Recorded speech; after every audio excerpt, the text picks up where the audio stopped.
मेरे प्रिय मित्रों नमस्कार। Hindi education by Pawan sir में पुनः आप लोगों का स्वागत है। अभी तक हम लोगों ने मौर्य काल जो 322 ईसा पूर्व से 185 ईसा पूर्व तक था, उसमें पार्ट 1 में हम लोगों ने 49 क्वेश्चन लगभग पढ़ा। 50 क्वेश्चन से हम लोग ध्यान दीजिएगा, फिर प्रैक्टिस सेट में देखते हैं 50 क्वेश्चन से किस ग्रंथ में चंद्रगुप्त मौर्य के लिए ब्रिसल अर्थात निम्न कुल शब्द का प्रयोग किया गया है। तो किस ग्रंथ में निम्न कुल शब्द का प्रयोग किया गया है? तो मुद्रा राक्षस, विशाख दत्त के मुद्रा राक्षस में। अगला क्वेश्चन है, मौर्य नरेश के बारे में निम्न में से कौन सा कथन सही है? उन्होंने विकास किया था। किसका विकास किया था? तो उन्होंने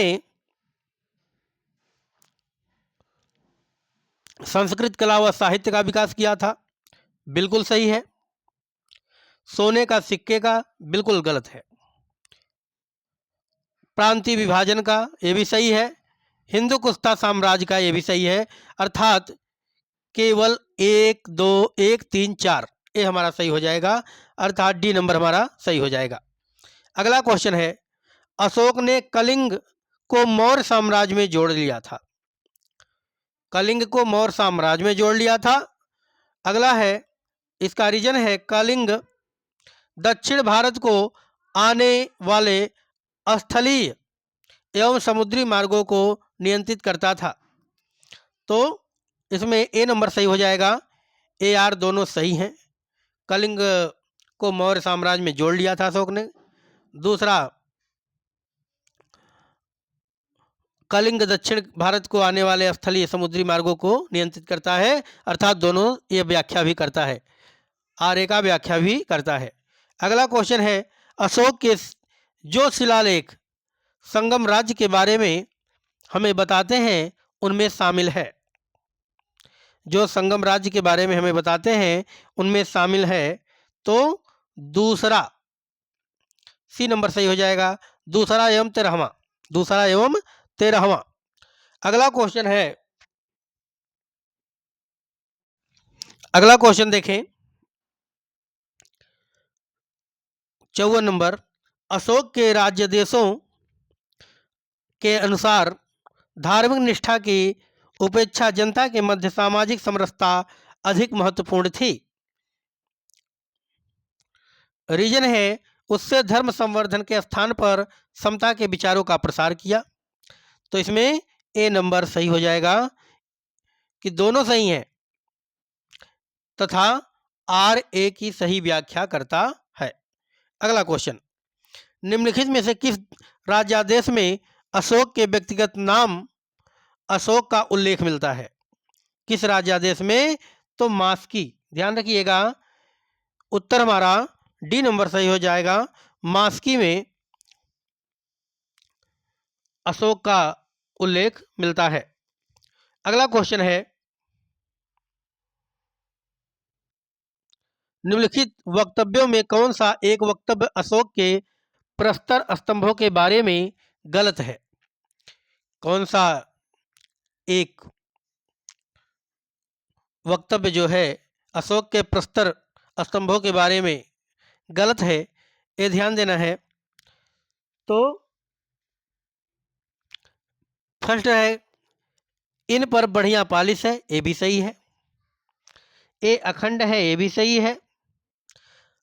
स्तंभों का सेप्ट सुंडाकार है, ये भी सही है, सूंड के आकार का है। ये स्थापित संरचना के भाग हैं, ये गलत है। स्थापित संरचना के भाग नहीं है। अर्थात डी नंबर हमारा सही हो जाएगा।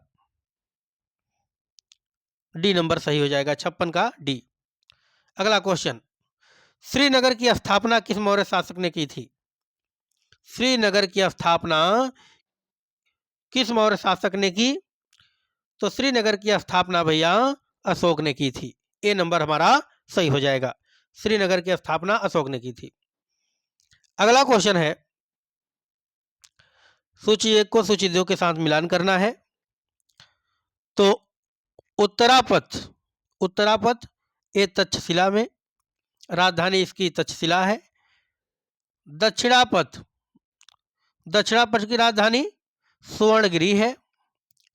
अवंती राष्ट्र इसकी राजधानी उज्जैनी है। और प्राची पूर्वी प्रदेश उसकी राजधानी पाटलिपुत्र है। अर्थात ए नंबर हमारा सही हो जाएगा 57 का ए। 1 2 3 4 उत्तरापथ तक्षशिला, दक्षिणापथ सुवर्णगिरी, अवंती राष्ट्र उज्जैनी, प्राची पूर्व प्रदेश पाटलिपुत्र। अगला क्वेश्चन है, किस ग्रंथ में शूद्रों के लिए आर्य शब्द का प्रयोग हुआ है? बहुत ही सुंदर क्वेश्चन है। शूद्रों के लिए आर्य शब्द का प्रयोग हुआ है तो ध्यान रखिएगा, अर्थशास्त्र, अर्थशास्त्र में, कौटिल्य के अर्थशास्त्र में शूद्रों के लिए आर्य शब्द का प्रयोग हुआ है। अगला क्वेश्चन है, अशोक ने अपने राज्याभिषेक के चौथे वर्ष में निग्रोध के प्रभाव से प्रभावित होकर किससे बौद्ध धर्म की दीक्षा ली? तो किससे बौद्ध धर्म की दीक्षा ली थी? उपगुप्त से। सी नंबर सही हो जाएगा, उपगुप्त से बौद्ध धर्म की दीक्षा ली थी। अगला क्वेश्चन है, किसने पाटलिपुत्र को पोलिब्रोथा कहा? पाटलिपुत्र को पोलिब्रोथा कहा तो मेगस्थनीज ने, मेगस्थनीज ने पाटलिपुत्र को पोलिब्रोथा कहा। मेगस्थनीज की किताब क्या है? इंडिका। अगला क्वेश्चन, मौर्य काल में एग्रोनोमाई किसे कहा जाता था? एग्रोनोमाई किसे कहा जाता था?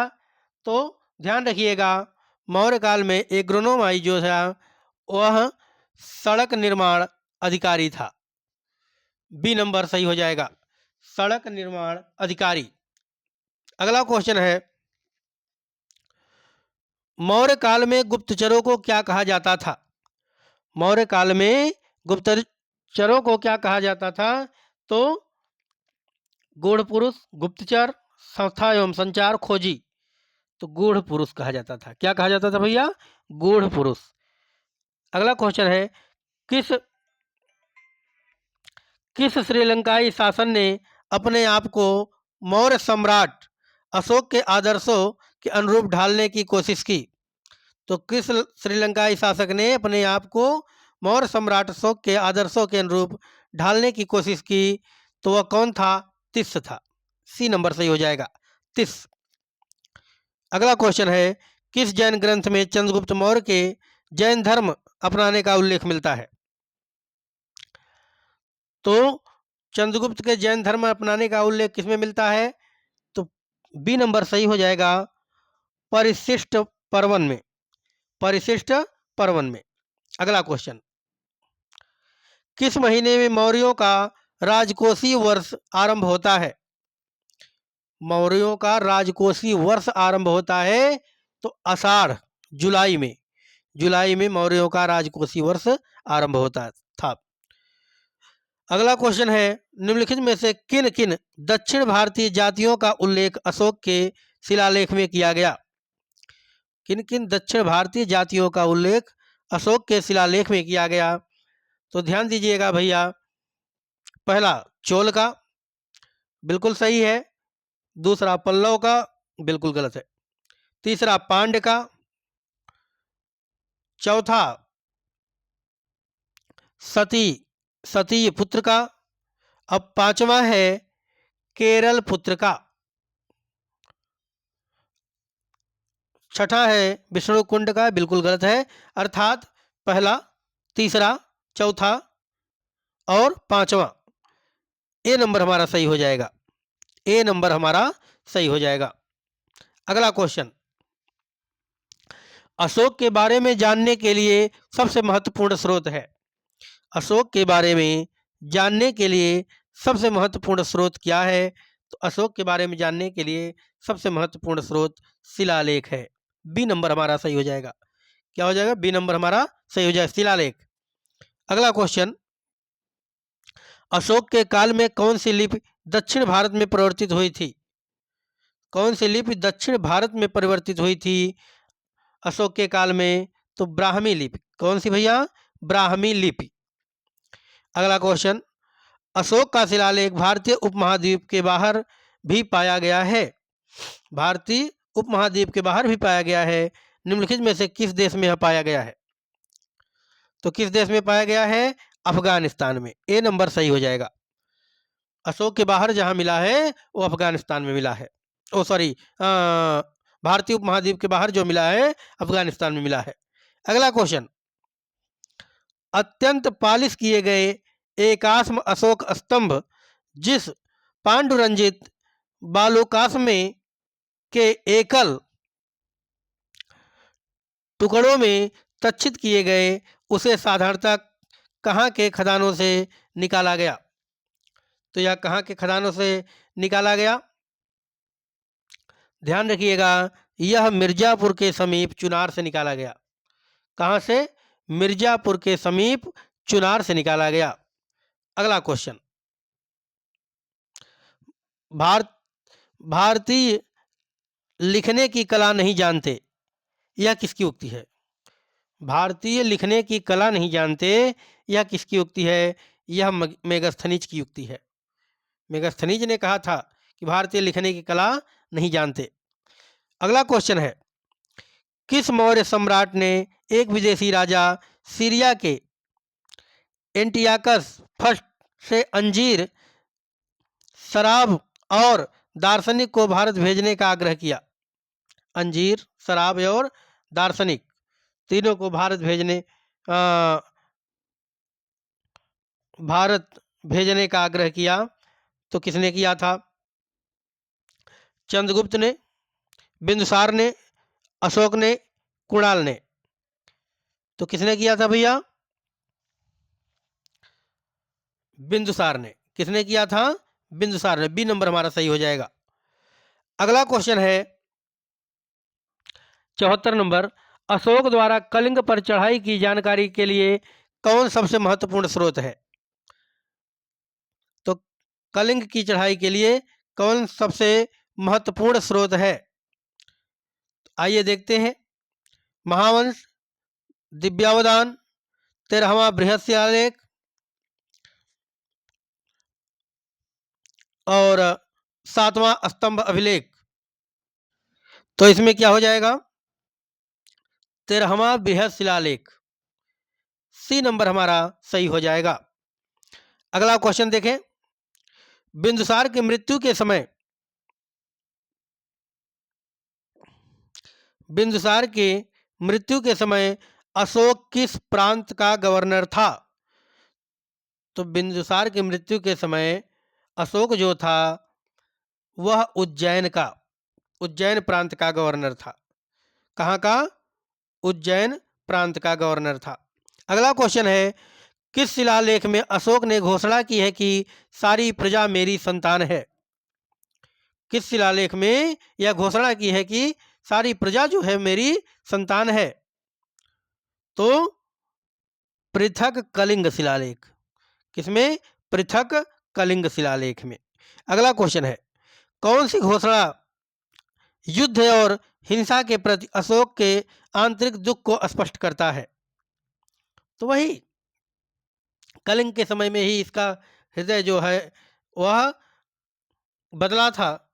तो कलिंग का पृथक शिलालेख। अगला क्वेश्चन है, ध्यान दीजिए,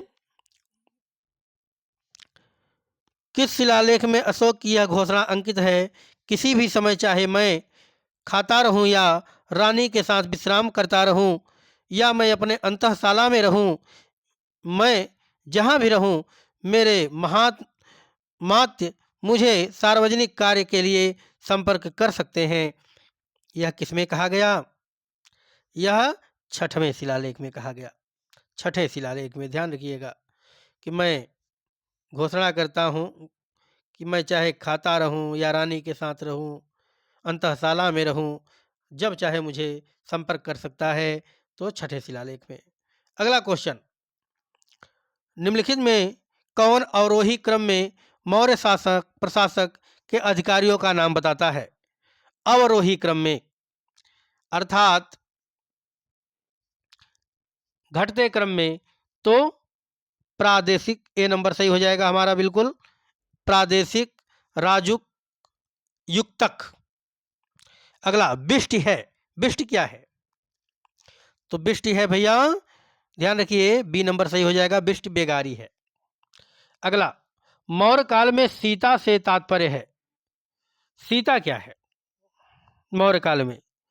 तो सीता जो है एक देवी, एक धार्मिक संप्रदाय, सी नंबर सही हो जाएगा। राजकीय भूमि से प्राप्त आय, वही सीता थी। राजकीय भूमि से जो प्राप्त आय थी वही सीता कहा जाता था।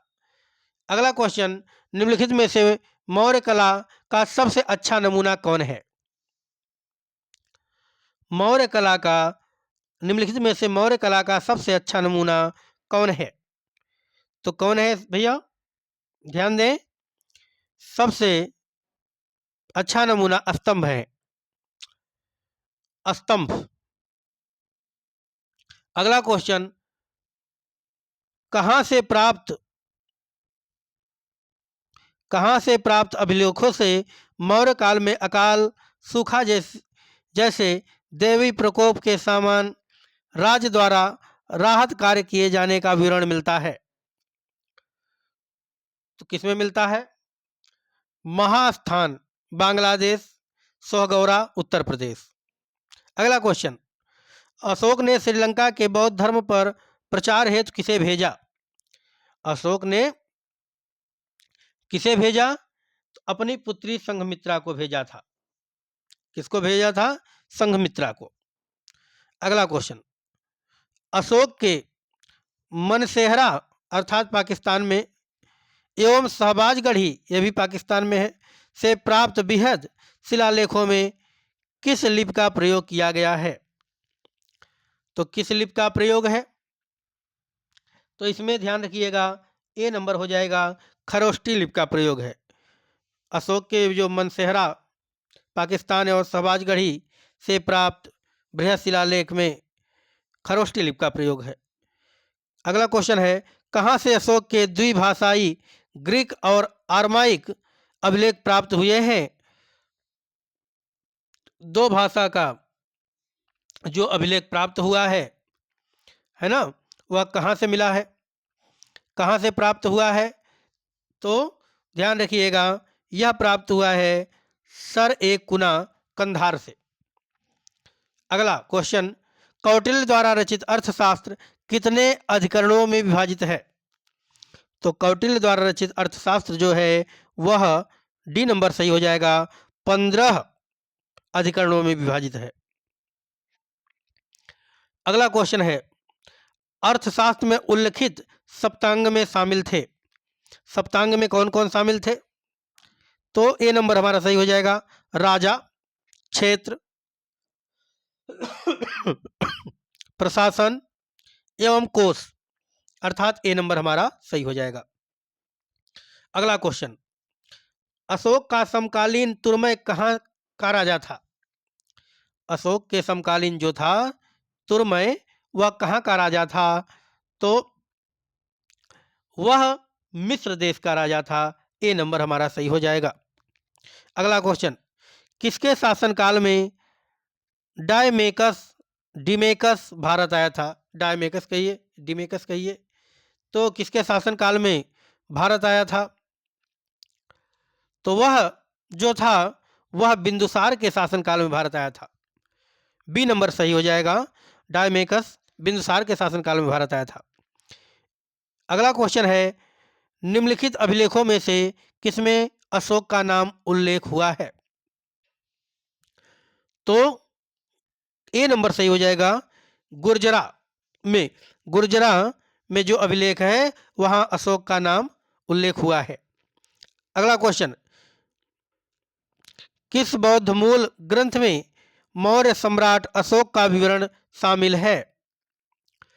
तो भैया देखें, किस बौद्ध मूल ग्रंथ में मौर्य सम्राट अशोक का विवरण शामिल है? तो किसमें शामिल है? महावंश में।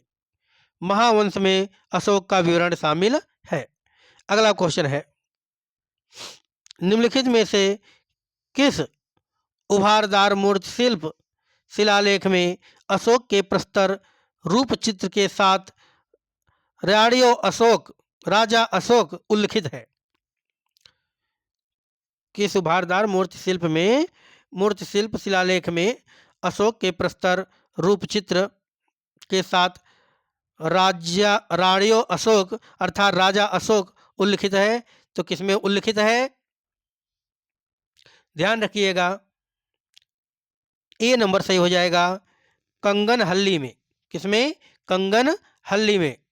अगला क्वेश्चन है 94 नंबर, निम्नलिखित में से किस स्तूप के तोरण अर्थात द्वार पर अशोक एवं उनकी 2 रानियों का अंकन मिलता है? तो किसमें मिलता है भैया? यह सांची में। मेरे प्रिय मित्रों, यह टॉपिक समाप्त हुआ। अब आगे नए टॉपिक को हम लोग फिर प्रैक्टिस सेट में देखते हैं। तब तक के लिए नमस्कार।